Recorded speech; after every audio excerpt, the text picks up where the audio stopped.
as someone like Andrew, who's you're working on to get us to stay longer in scene, put more things in scene, sometimes I feel like I haven't learned the rules of what sort of setups to avoid so that I can put things in scene. For example, we all know if you have too many characters in dialogue, it gets really confusing. It's hard to deal with.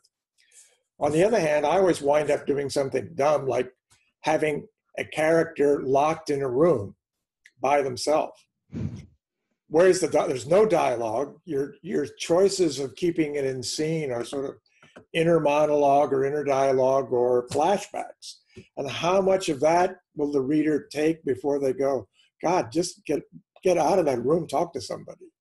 So are Honestly, there traps that we should avoid falling into so we can have more fun with scene?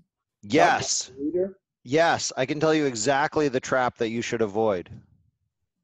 You should avoid the trap of thinking, when is my reader going to get bored of this?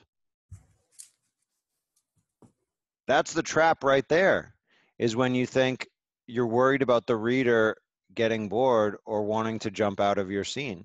Like the book that I'm reading right now by this woman, the character gets locked in this motel room every night because he's digging a tunnel for these cartel people from Mexico into California.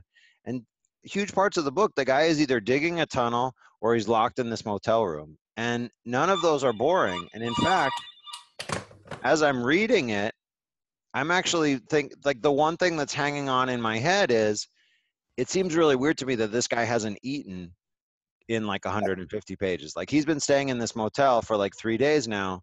When does he eat?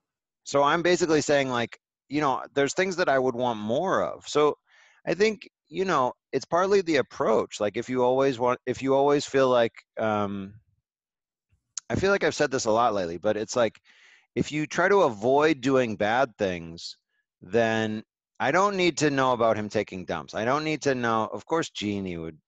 Thank you, Jeannie. Yeah, I don't need to know about that, but like, well, because I know that there's a bathroom in this place. But if the cartel just like throws you into an apartment and locks you in there, of course there's a bathroom that you can use. So I can just assume that. But it's like, what is the cartel leaving food in your refrigerator? Is the cartel bringing in burritos every night? Like so this kind of stuff I wonder about. I don't need to know about the pooping. But